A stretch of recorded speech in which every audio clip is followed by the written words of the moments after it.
Un saludo para todos, espero que estén teniendo un excelente día. Mi nombre es Juan Pablo, el día de hoy me acompañan Diego y Rubén y este es el episodio número 6 del Xbox.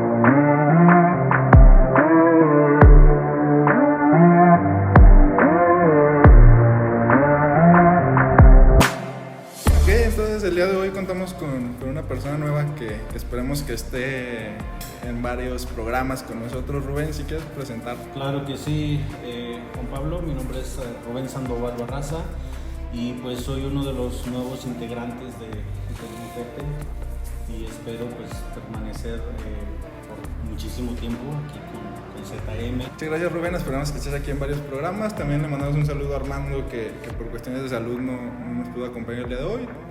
Todo está bien por lo que parece, pero pues tiene que descansar, así que un saludo y esperemos te recuperes pronto. Bueno, entonces iniciamos con las notas que te van a tener una mejor perspectiva de lo que sucede en México y en el mundo. Así que Diego, ¿qué nos tienes preparado por el día de hoy? Sí, mira, se trata ahora de Halle Berry, quien estaba por interpretar en una película a un hombre transgénero. Y a raíz de eso surgió pues muchas críticas hacia su persona o el hecho de interpretar algo que ella no es, haciendo alusión de que como ella no es un hombre transgénero, no puede interpretar ese papel. Entonces las críticas nos hicieron esperar y le han comentado de que por qué debería de personificar a una persona transgénero, siendo que ella no es o pertenece a este grupo. Sí, bueno, aquí lo importante o lo relevante es que prácticamente le exigieron y acabó pidiendo disculpas y renunciando a un papel que pues ella tenía ganado y que iba a interpretar en el cine. Es un tema que ya hemos tratado someramente ya en estos programas, de la hipersensibilidad que tienen ciertos grupos sociales. En este caso la están obligando a renunciar y a pedir disculpas, pero estamos hablando de un personaje, estamos hablando de una actriz en este caso que va a interpretar un personaje X en una película. Ahora, le está robando un trabajo o un papel a una persona, en este caso transexual o transgénero. No sé, Rubén, ¿tú qué opinas en este asunto? Creo que es un tema muy sensible, ¿no? Porque abarca muchísimas perspectivas, pero dándole el enfoque y la perspectiva que estamos tratando en este tema, concuerdo contigo en el aspecto de que pues estamos hablando de un papel, de algo desde el punto de vista actoral, ¿sí? Es de cierta forma un trabajo, vamos a ponerlo de esa manera. Entonces entiendo los grupos que de alguna manera se puedan sentir, o las personas, lejos de grupos, vamos a hablar de las personas que de alguna manera se puedan sentir aludidas, pero volvemos al punto, estamos hablando simple y sencillamente de un trabajo, de un papel, de algo histriónico, de algo que voy a representar y que tal vez desconozco en su gran mayoría cuál era la función del personaje en sí, porque no tengo acceso a eso, no lo desconozco, pero a grandes rasgos estamos hablando y tocaste un punto muy muy bueno, que es el de la hipersensibilidad social que se vive actualmente. El problema no está en lo que se dice, sino en cómo se va a interpretar por las demás personas. Entonces, no quiero abrir debate tampoco, no me quiero meter en profundidad, pero al final del día creo que tenemos que darle la perspectiva y ser objetivos de lo que estamos hablando, independientemente del tema y de cómo lo vamos a tratar, de cómo lo vamos a tomar, no solamente personalmente, sino socialmente, que es lo que aquí se está manejando. Ahora, aquí hay algo que me preocupa, y es que este tipo de noticias ya son constantes. Hace no mucho veíamos también un grupo de actores de doblaje que también había pedido disculpas por doblar personajes, incluso de caricaturas que eran de determinado grupo racial o con determinada sexualidad, y habían pedido perdón por entrometerse o por usurpar, no sé, cuestiones que supuestamente les pertenecen a esos grupos. pero a mí no me cabe, a mí no, en lo personal yo no estoy de acuerdo con este tipo de cosas, porque estamos hablando de que a final de cuentas todos somos personas y no ellos mismos son los que se están haciendo una distinción o los que se están, digamos, aislando de la población en general. Y estamos hablando de actuación, o sea, esto puede llevarnos al absurdo de pensar que para que un actor interprete a una persona rubia no se puede pintar el pelo, tiene que ser un rubio, o para que un actor interprete a un homicida tienes que traer a alguien que ya haya matado gente. Y así me puede ir mil y un ejemplos, no nada más en este tipo de cuestiones. Entonces, o sea, yo lo veo desde que esa manera ellos mismos se están excluyendo sin el afán de criticar. Bueno, tendrán sus razones y se habrán sentido aludidos, pero creo que estas luchas a veces ya son más una lucha de ver quién es mejor o ver quién se merece más cosas que una lucha de igualdad, y eso me parece peligroso porque incluso en este caso le están quitando el trabajo a una actriz. Estas ciertas críticas o manifestaciones de sus voluntades llegan al hecho de someter a una persona para quitarle su trabajo y aparte hacerla pedir perdón por algo que pudiera considerarse, o que más bien que ellos consideran que es una transgresión a su identidad. Y es realmente preocupante, para mí lo veo un poco alarmante, porque no es la primera vez que pasa, ya ha sucedido con otras personas. Me parece que el otro caso es de Scarlett Johansson, también hicieron prácticamente hacer que realizara otro papel. O si vamos a estar esas, ya no va a haber como diversidad en el sentido de que no puedo hacer algo porque pudiera estar agrediendo o transgrediendo los intereses de otra persona, de un cierto grupo. Estamos llegando a áreas ya muy peligrosas, como lo comentaba.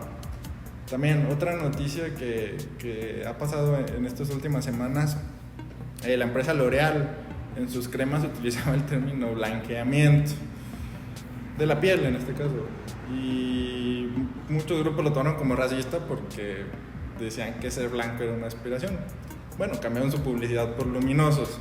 Si me pongo en ese mismo plan, entonces las personas negras son menos luminosas o están menos iluminadas. ¿Cómo funciona esto? No sé, Rubén, si quieres concluir esta nota que nos lleva a algunos absurdos que yo consideraría peligrosos por momentos. Espérate, ¿qué pasó? Es que, bueno, yo no sé, pero ¿le estamos dando publicidad a L'Oréal? ¿Nos está pagando por darle publicidad? No, pero yo lo estoy criticando.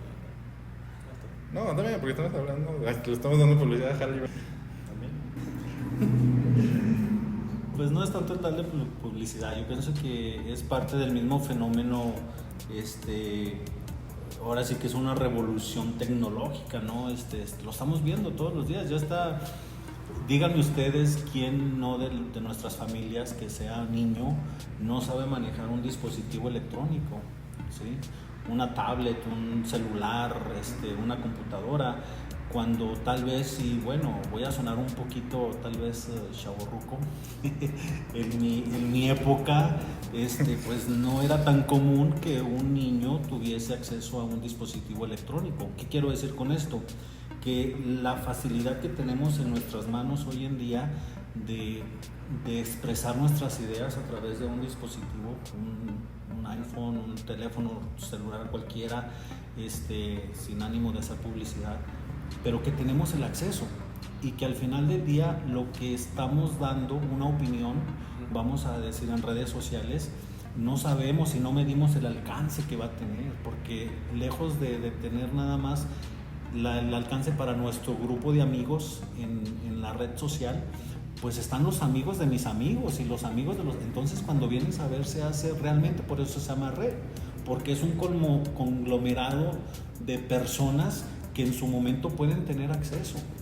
Entonces creo que sí se está sacando mucho de contexto, volviendo al tema y aterrizándolo, se está sacando mucho de contexto realmente qué es válido y qué no es válido, porque actualmente, como ya lo mencioné anteriormente, lo que yo digo no es el problema es cómo se va a interpretar. Entonces muchas veces no es solamente la acción de decir, sino de actuar. Mis hechos de alguna manera pueden transgredir, ofender o hacer sentir mal a las personas, y es ahí donde se da el problema, ¿no? Sí. Que es válido también, no quiero decir que esté mal, Es válido que las personas se expresen porque estamos en un mundo de libre expresión, creo yo, pero es válido que lo expresen, pero ¿hasta dónde termina? ¿Hasta dónde termina ese derecho de decir lo que yo pienso y en dónde comienza el hecho de sentirme ofendido por lo que yo dije? Creo que es ahí donde radica la raíz de todo esto, Sí, tanta libertad que tenemos.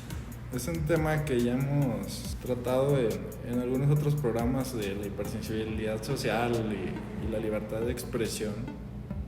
Y pues son temas muy ambiguos.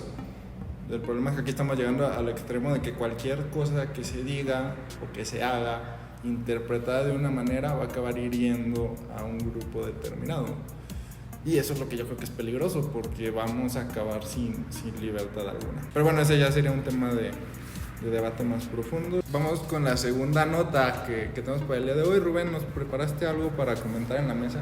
Pues sí, mira, es una noticia que tal vez para muchos mexicanos ha pasado un poquito desapercibida. Es solamente algo que quiero poner en el plato, una aportación, la visita de nuestro presidente Andrés Manuel López Obrador a nuestro vecino del norte, los Estados Unidos de Norteamérica. Ahora sí que ya desde un punto de vista ya personalizado, y sin afán de caer vuelvo a repetirlo, en un debate político ni mucho menos. Pues cómo nos afecta, ¿no? Cómo nos afectaría a las personas del diario, a las personas de que estamos todos los días, por ejemplo, al señor del puesto de la esquina, a los señores o las señoras que trabajan tal vez en el comercio, no sé, en cualquier lugar. ¿Cómo me afecta eso? O sea, ¿qué tiene que ver conmigo? Son cuestiones que de alguna manera sí nos logran afectar y no lo percibimos. Personalmente me llama la atención de por qué nuestro presidente hace una visita de Estado, y hay que entender que la visita de Estado es una visita formal, es decir, se los voy a poner el ejemplo más claro. Es como cuando yo me mudo de vecindario y llego y quiero que mis vecinos me conozcan, ¿no? Y llego y me presento: oye, mucho gusto, yo soy tu vecino del 308, y mi nombre es Rubén Sandoval y estoy a la disposición, que es realmente, esa es una visita de Estado, es una formalidad. Pero ¿cuál es el propósito? ¿Qué hay detrás de todo esto? Entonces, creo que es interesante analizar cómo ha afectado el precio del dólar. Pues Tratado de Libre Comercio ya se había firmado o se había ratificado, se había rediseñado antes de esto, entonces no es una intención de nuestro presidente ir a negociarlo. Creo que el tema político tiene que ver mucho aquí, ¿no? Porque recordemos que nuestro vecino del norte está por ingresar a una contienda electoral donde se habla de una reelección. Y entonces creo que por ahí va la situación, ¿no? ¿Cómo nos va a afectar? ¿Cómo nos va a beneficiar? ¿O vamos a quedar igual? Eso creo que es muy interesante de analizarlo. Me llamó la atención esta noticia y es el aporte mío para esta mesa. Tú bien lo comentas, es una visita de Estado desde el punto de vista formal, porque pues, al final de cuentas estamos hablando de dos jefes de Estado. Pero hay que entender el contexto para saber de qué estamos hablando. Bueno, primero que nada, estamos en medio de una pandemia, con una capacidad tecnológica y de comunicación espectacular, donde en 2 segundos puedes estar conectado con una persona al otro lado del mundo, hablando, negociando y platicando de la forma más fluida y correcta posible, de un tema que ya se había acordado y que ya se había tratado anteriormente, que incluso quien negoció este nuevo acuerdo comercial fue la administración pasada. Dicho esto, a mí no me cabe otra opción que no sean tintes políticos los de esta visita, y a eso le sumamos lo que nos comentabas de que justamente inicia la contienda electoral en Estados Unidos, donde Trump ve en riesgo su elección.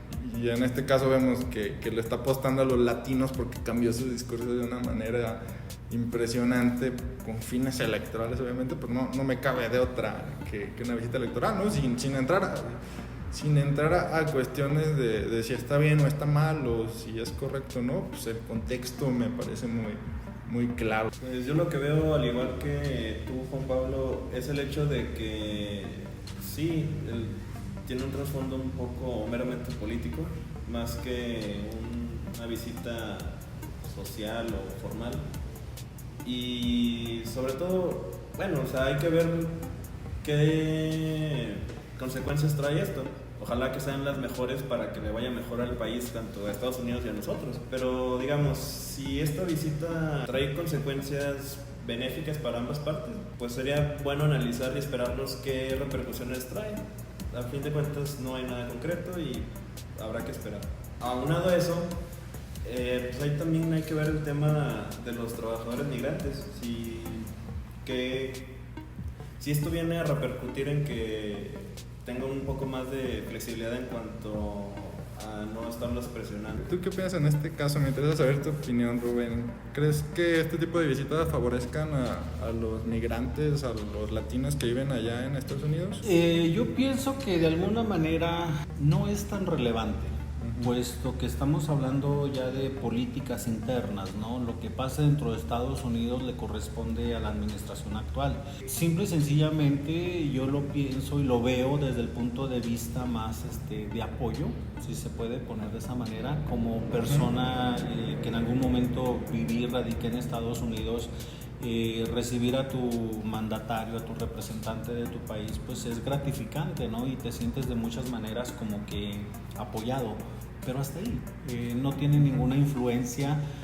Creo que más que nada el enfoque que se le está dando o se le debe de dar es desde el punto de vista económico y político entre las naciones, entre mandatarios, ¿sí? Entre presidentes. Ok, entonces con esto terminamos estas dos notas que tenemos para el día de hoy. Y esto nos lleva a su sección de Tomándote en Serio. Respondemos las dudas, las inquietudes o las preguntas que tengan y que nosotros les podamos ayudar desde el punto de vista del derecho en forma general y en forma pues lo más objetiva posible. Les recordamos que nos pueden mandar a cualquiera de nuestras redes sociales sus dudas, sus cuestionamientos, y pues las que veamos que más se repiten o las que creamos más prudente mencionar o que puedan generar un mayor beneficio en general a la sociedad, pues los estaremos respondiendo sin ningún problema. Entonces vamos con la primera pregunta que tenemos para el día de hoy. Esta nos va a ayudar a responderla nuestro compañero y amigo Rubén. Y regresamos al tema de la pensión alimenticia y es cómo la podemos reclamar. Ya en los episodios pasados hemos estado analizando más o menos a qué se tiene derecho o cómo funciona. Ahora en este caso vamos a ver a grandes rasgos cómo se puede reclamar si no te la han pagado o si no te la han dado. Entonces Rubén, ¿qué tal si nos ayudas a responder esta duda? Claro que sí, con muchísimo gusto, y es una pregunta muy recurrente. Tenemos que localizar al deudor, es decir, quién es el que va a pagar la pensión alimenticia. Una vez que se localiza, pues se entra como que en una plática, en una mediación, si estén posibilidades o no de cubrir con la pensión alimenticia. En el supuesto de que no, bueno, pues se lleva un juicio con un juez de lo familiar, donde pues ya se van a determinar razones, circunstancias y todo eso. Y por último, pues el aseguramiento de los bienes, ¿no? Cómo es que esta persona va a hacer frente a su responsabilidad de pagar pues la pensión alimenticia. Puede ser con, no sé, propiedades, puede ser algún inmueble que tenga, no sé, una casa, un carro, qué sé yo. Ahí ya entran muchas posibilidades. Bueno, muchas gracias Rubén. Es un procedimiento que pues en teoría es sencillo. Lo que generalmente se complica es la localización del deudor, pero si lo tenemos bien localizado, el procedimiento es metódico y es pues en realidad bastante sencillo, tanto como para defender o como para atacar. Se puede diseñar una estrategia sin ningún problema. Vamos con la siguiente pregunta que nos hacen. Nos hablan de contratos, nos llegan varias preguntas respectivas a contratos, cómo puedo protegerme con un contrato, cómo se hace. En este caso vamos a aterrizar la importancia que tiene el tener un buen contrato desde el punto de vista legal e incluso desde el punto de vista comercial y de confianza que puede llegar a generar. Un buen contrato va a abarcar justamente esos puntos de vista. No nada más el punto de vista legal, también el punto de vista comercial. ¿Qué derechos tengo yo como comprador o como vendedor o como arrendador o como arrendatario? Un buen contrato va a tener siempre previstos todos ese tipo de cuestiones, no nada más las legales. un buen contrato no se basa nada más en cuestiones legales, tiene cuestiones fácticas, tiene cuestiones comerciales, tiene obviamente las cuestiones legales, cuestiones de protección, cuestiones de blindaje, que más adelante podemos entrar al análisis de cada una de ellas. Pero es importante analizar eso. ¿Cuál es la diferencia entre tener un buen contrato o no tener un buen contrato? La primera es el tiempo que se puede llegar a tardar un juicio con un buen contrato o con un mal contrato. Con un buen contrato puede llegar a ser muy rápido, con un mal contrato se tienen que comprobar muchas cosas y se hace muchísimo más largo. Pero sobre todo en la cuestión de la prevención, es muchísimo más fácil negociar con un buen contrato, llegar a un acuerdo de una forma pacífica, de una forma rápida, un beneficio para ambas partes. Es muchísimo más fácil con un buen contrato. ¿Por qué? Porque las cosas están claras, las cosas están determinadas y las cosas están bien estructuradas. Son los diseños estratégicos que hemos hablado, que son nuestra especialidad en muchos de los ámbitos, no nada más en juicios, también en gestión, en prevención de juicios y ese tipo de cuestiones. Entonces es importante, esa es la importancia pues de estar bien asesorado al momento de celebrar un contrato, o si es una empresa que maneja muchos contratos, de tener un buen equipo tanto jurídico como estratégico detrás. Entonces vamos con la tercera y última pregunta que tenemos para el día de hoy. Les comento, son temas donde vamos profundizando poco a poco para que no saturarlos de información en una sola respuesta. Entonces vamos con la última de las preguntas. Esta nos va a ayudar a responderla a nuestro compañero y amigo Diego. Y nos habla de los embargos. Es un tema muy controversial, ¿no? Cuando vienen a tocar a mi casa y dicen que me quieren embargar, o dicen que me quieren quitar mis cosas, mis bienes, o me llega un papel a mi casa que dice que si no pago me tienen que embargar, o incluso me quieren sacar de donde vivo, cuestiones así. Vamos a ver qué requisitos tienen y qué se tiene que hacer en estos casos que lleguen a nuestro domicilio con nuestra familia y traten de hacer este tipo de procedimientos. ¿Qué requisitos tiene que hacer para que sea legal? ¿En dónde nos tenemos que fijar? Y sobre todo, ¿qué es lo que tenemos que hacer? Entonces, Diego, no sé si nos puedes ayudar con esto. Primero, la persona que llegue, si es un actuario, debe identificarse como tal. Y ya que haya identificado como funcionario público o actuario del juzgado, del cual sea que provenga, ya que esté identificado, debe traer consigo un oficio. Si ese oficio trae el sello del juzgado, el juez que proveyó o expidió ese oficio, y también debe ir firmado por el mismo actuario que va a hacer la notificación o va a entregar el oficio. Eso es para que sea legal. O sea, si no viene con estos elementos, estos requisitos, no es, digamos, una acción legal que se pueda ejercer. Si he escrito todo lo anterior ya sucedió, pues aquí lo importante es acudir con un abogado especialista para ver qué se puede hacer y qué estrategia dirigir para poder, si se puede tumbar o qué se puede llegar a un arreglo, un convenio. Ok, muchas gracias, Diego. Este es un tema muy controversial porque llegan a invadir nuestro domicilio. Entonces, si cumple esos requisitos, pues no nos queda de otra. Tenemos que acatar la orden del juez, pero es importante pues, asesorarnos para darle posible solución. Y muchas veces se puede tumbar y recuperar eso que nos hayan quitado. Es importante, como lo decía Diego, que no dejar pasar mucho tiempo antes de acudir, porque entre más tiempo pase, menos defensa podemos llegar a tener. Entonces es importante esa cuestión. Entonces hasta aquí las preguntas del día de hoy. Les recordamos que si no respondemos alguna o alguna no quedó lo suficientemente clara, nos los pueden hacer saber en los comentarios o en los mensajes que nos han estado enviando, y con todo gusto nos encargaremos de solucionarlas y de responderlas de la forma más clara posible. Ok, entonces esto nos lleva al punto caliente del programa, así que abrimos debate. Les recordamos que este ejercicio pretende traer a la mesa un tema y analizarlo desde los diferentes puntos de vista que pueda llegar a tener ese tema. Traer a la mesa un tema que ha estado en boga en este año, que ha tenido muchos conflictos y muchas cuestiones, y es un tema que está resurgiendo porque probablemente se pudiera pensar que un tiempo estuvo apagado, pero pero ha estado resurgiendo y es el tema del racismo. Antes de iniciar el debate, es un gusto contar el día de hoy con Rubén. Rubén, tú estuviste viviendo mucho tiempo en Estados Unidos, si no me equivoco. Así es. ¿Cuáles son las diferencias que se ven antes de entrar a este debate para entrar un poquito en contexto de cómo se vive allá, que pareciera que es un tema muy delicado, aquí que podemos llegar a debatir de ese tema? Pues bueno, una vez más gracias Juan Pablo por invitarme y por hacerme parte de esta controversia. Pues sí, efectivamente tuve la suerte, vamos a decirlo así, la fortuna de vivir más de la mitad de mi vida en Estados Unidos, y específicamente hablando de este tema del racismo, es un tema que tanto de aquel lado de la frontera como de este lado, pues es un tema muy controversial, pero específicamente hablando en Estados Unidos es un tema que está a flor de piel. Vamos a entenderlo desde el punto de vista social y cultural histórico del país de Estados Unidos como tal. Vamos a partir que fueron los anglosajones, en este caso en términos generales que todo el mundo me pueda comprender, fueron los blancos los que vinieron a colonizar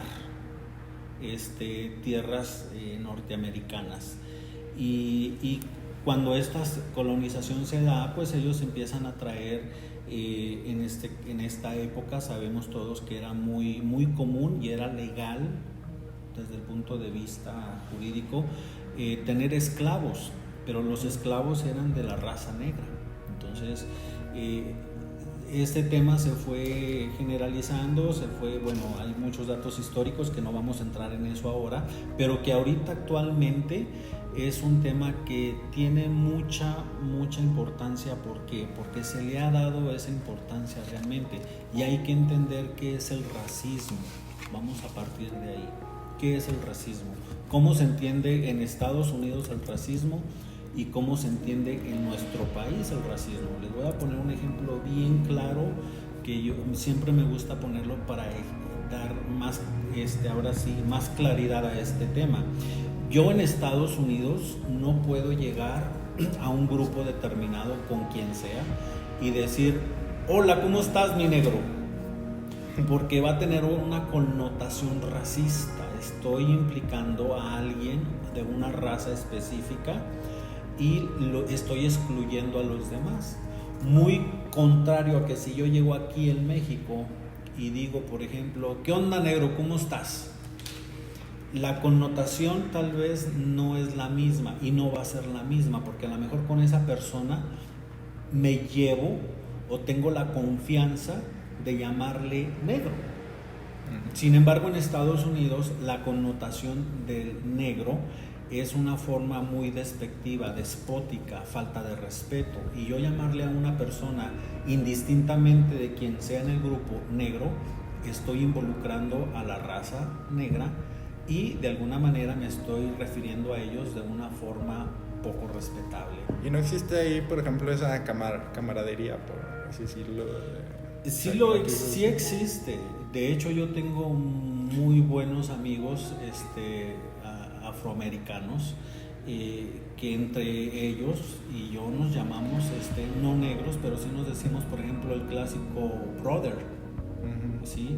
Que es otra connotación también. Entonces es importante hacer esta aclaración, entre la misma raza negra se pueden decir negros. Es justo el tema que te iba a preguntar, es un tema ahí curioso.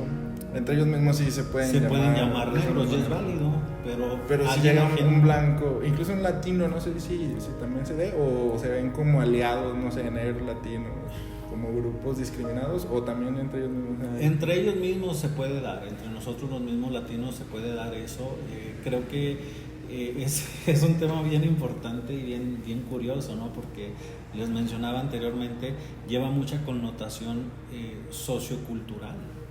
Entonces, lejos de la raza, es sociocultural. ¿Por qué? Porque en Estados Unidos sabemos que en su momento la esclavitud se dio para con los negros. Entonces, cuando los emancipan, cuando se hace la declaratoria de los derechos del hombre, y en este caso en Estados Unidos se les da esa libertad tan ansiada, pues había muchos blancos que estaban en contra de eso, porque ellos querían tener el control de... Sí, pero mi pregunta era, por ejemplo, de ahí vemos que, porque en Estados Unidos se habla mucho del racismo, pero también se habla del racismo contra las personas negras, pero también contra los latinos, por ejemplo. Por eso te preguntaba, o sea, ¿se ven como aliados, no sé, afroamericanos y latinos, incluso también ahí los árabes han tenido muchos temas de discriminación?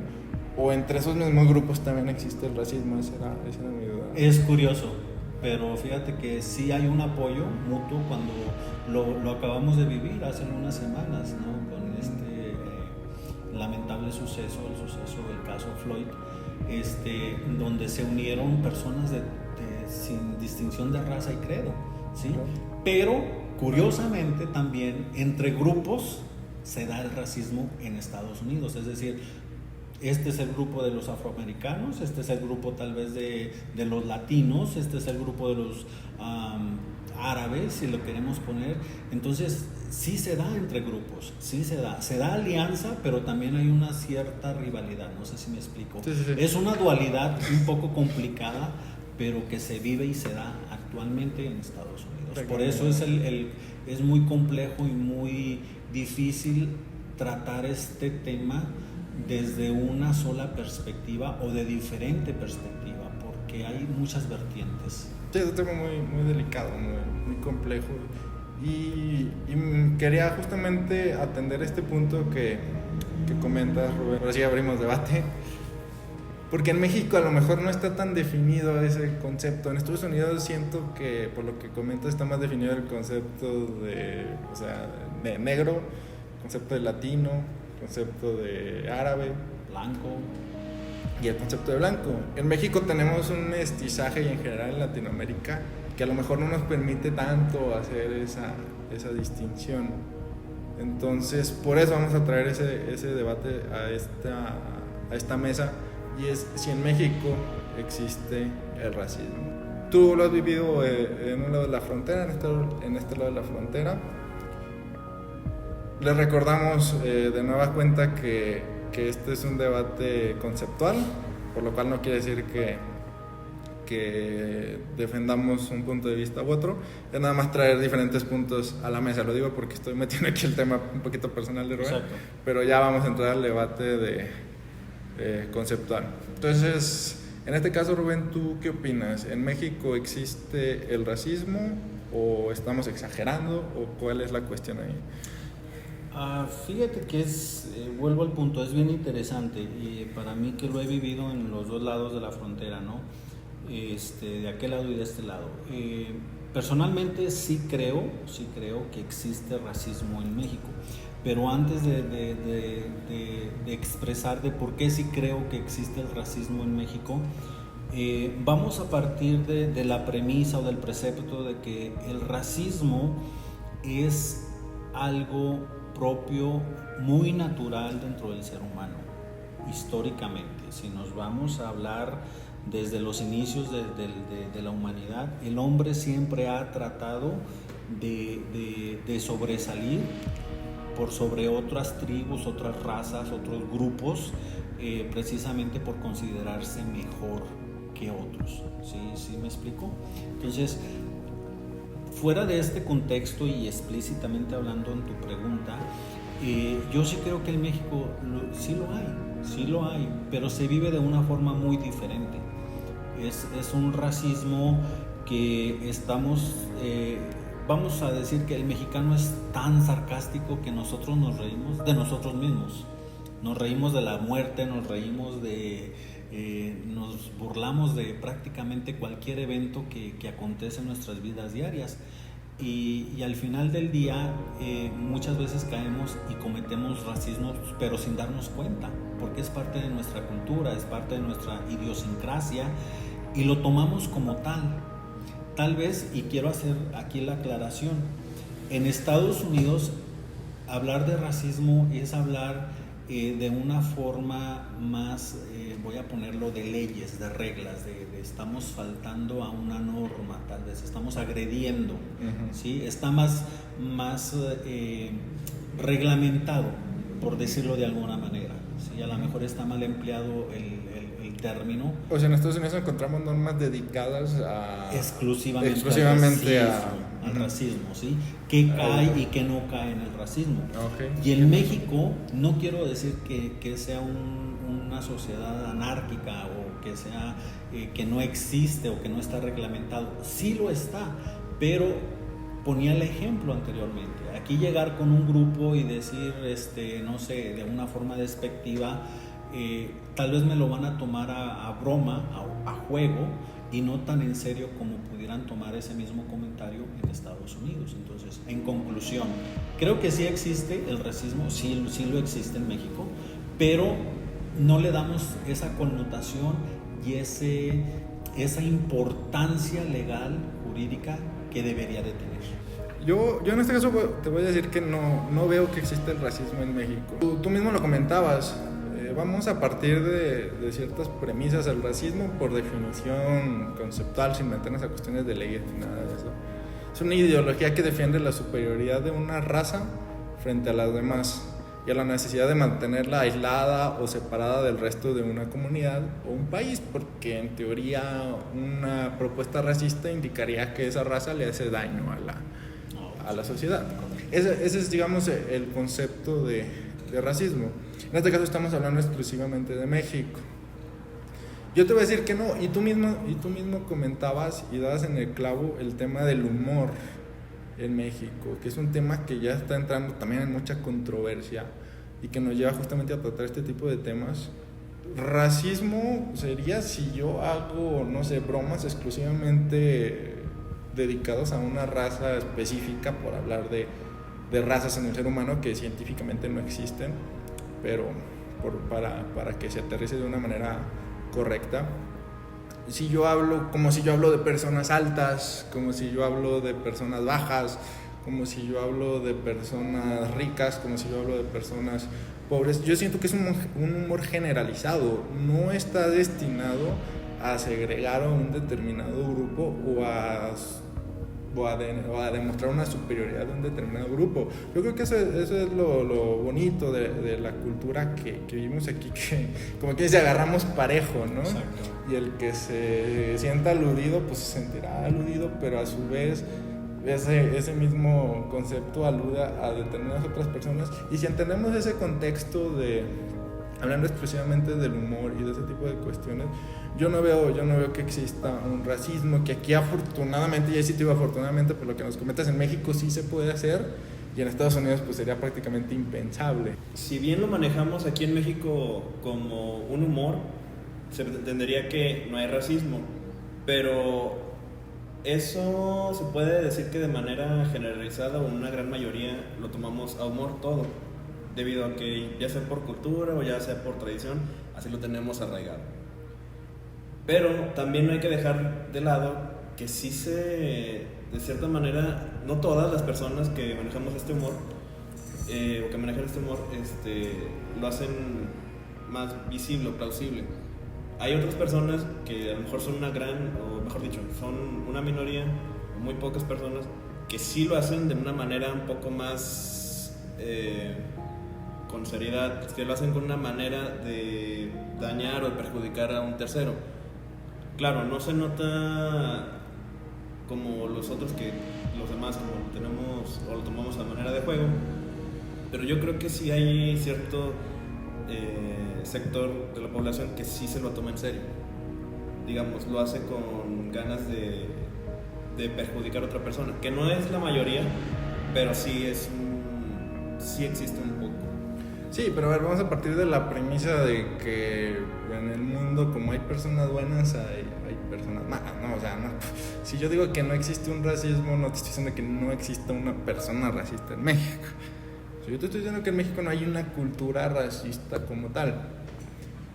En el debate que estamos planteando, o sea, yo no veo en México una segregación de un determinado grupo. Al contrario, muchas veces esos grupos de los que estamos hablando se segregan ellos mismos, se separan, se aíslan ellos mismos. O sea, ellos mismos bajo este concepto están siendo racistas con ellos mismos, y es un fenómeno que yo identifico que se está dando mucho con estos nuevos movimientos. Ellos mismos se están segregando y se están encasillando como un determinado grupo. Y en México yo veo que eso no pasa tanto en cuestión de razas. Posteriormente pues tendremos debates relacionados con cuestiones como el clasismo o otro tipo de cuestiones que pueden verse, pero el racismo como tal yo no lo veo. También se habla mucho de que se dice de que el tema prieto en México también entra muy, que se puede considerar a lo mejor un poquito análogo al tema negro en Estados Unidos. Aquí dices, no, pues un prieto es alguien que no tiene el mismo nivel que una persona más caucásica o más blanca. Puede trasladarse de esa manera, pero yo no lo veo como una actitud de segregación o como una actitud racista, lo veo más como una idiosincrasia y como una forma de ser que no es desde el punto de vista tan despectivo.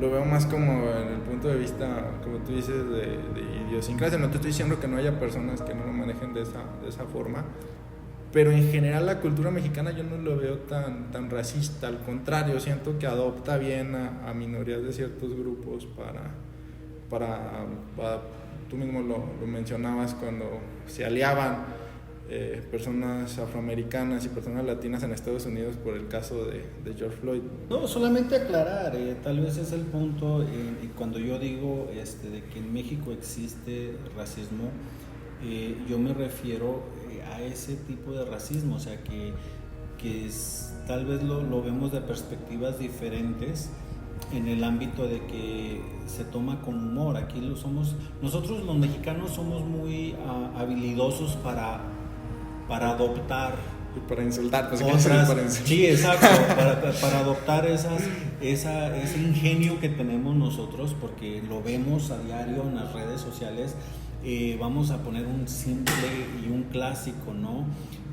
Uno de los políticos cometió un error y te aseguro que todavía no pasa el minuto de que cometió el error cuando ya salió el primer meme.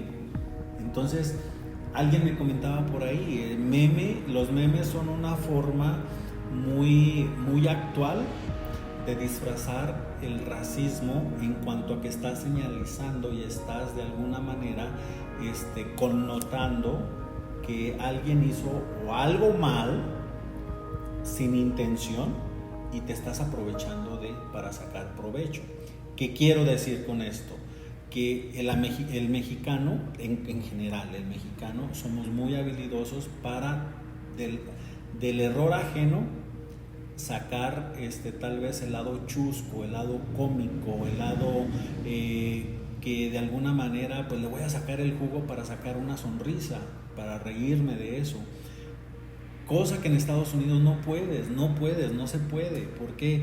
Porque está tan regularizado, tan penalizado, que lo que para mí en México es un simple comentario sin ninguna intención, en Estados Unidos puede tener consecuencias legales que hasta la cárcel puedo llegar, puedo ir.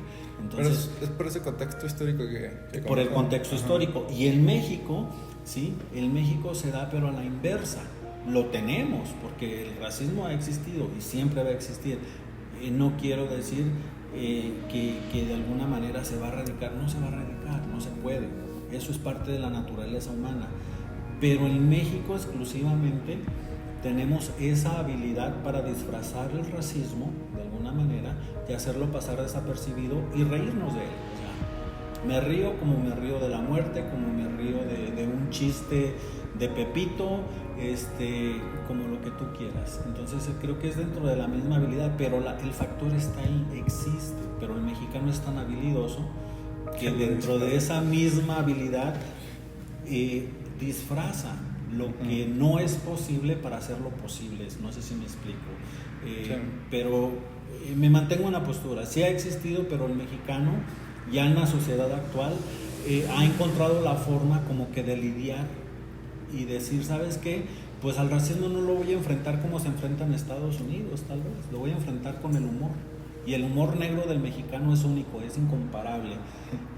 No hay, creo yo, en ningún otro lugar del mundo una idiosincrasia, una ideología como la del mexicano. Porque nosotros nos reímos de nosotros mismos, hacemos un chiste, hacemos un cuento y al rato todo el mundo nos está criticando y nos está, ahora sí, perdón por la palabra, fregando y jodiendo por el chiste que conté de mí mismo. Y no puede ser ofensivo porque es mío. Exacto. No sé si me explique. A lo mejor cantinflé mucho en ese aspecto, pero es un fenómeno que se da. Y se da en México. Perfecto, ese fenómeno. Se da en México solamente.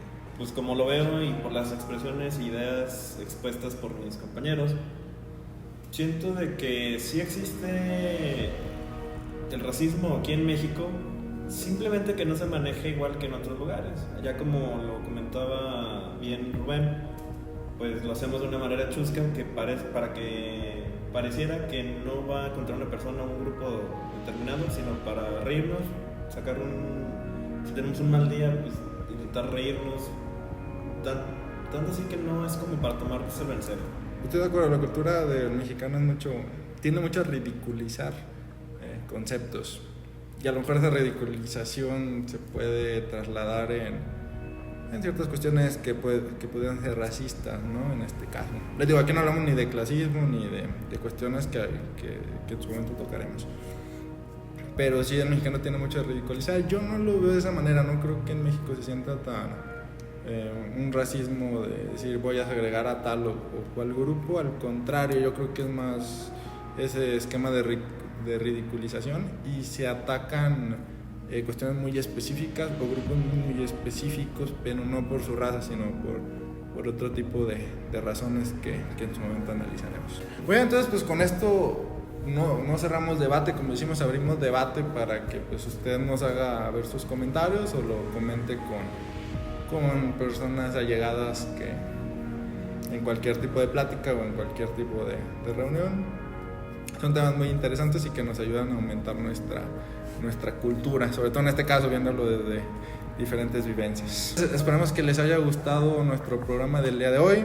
Les recordamos las redes sociales de nuestro programa. En YouTube estamos como ZM Lexbox, el nombre de nuestro podcast. En Facebook como ZM Servicios Jurídicos. También nos pueden encontrar en Twitter y en Instagram como ZM Jurídicos. No sé, Rubén, si quieras concluir nuestro programa con algún comentario. Pues no, solamente agradecer la oportunidad que se me brindó el día de hoy. Espero que sea la primera de muchas más intervenciones.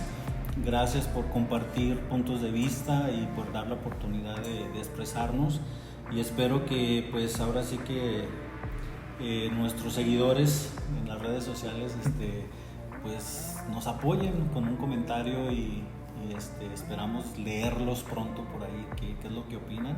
Okay. Y pues gracias a ellos es que estamos aquí, ¿no? Entonces hay que invitarlos para que sigan. Excelente. Muchas gracias a ti por venir y pues esperamos que sea recurrente tu intervención. Gracias por compartir tus experiencias aquí con nosotros y pues con la gente que nos vea. Diego, no sé si te quieres despedir de este programa con algún comentario. No es cierto. Si vamos a hacer chistes, yo creo que hay que saber con quién decirlos. Y sobre todo no tomárselo personal. Y ya si vamos a otro extremo, pues hay que medir y mesurar nuestras palabras. Nada más terminar con eso. Okay. Sobre todo hay que saber en qué contexto estamos para utilizar las palabras correctas. Y si la persona con la que estamos es lo suficientemente inteligente para entender también ese contexto, ¿no? Entonces, bueno, con esto nos despedimos. Les recordamos que estamos a su servicio, podemos estar de su lado. Les repito que esperemos que les haya gustado y nos veremos la próxima semana.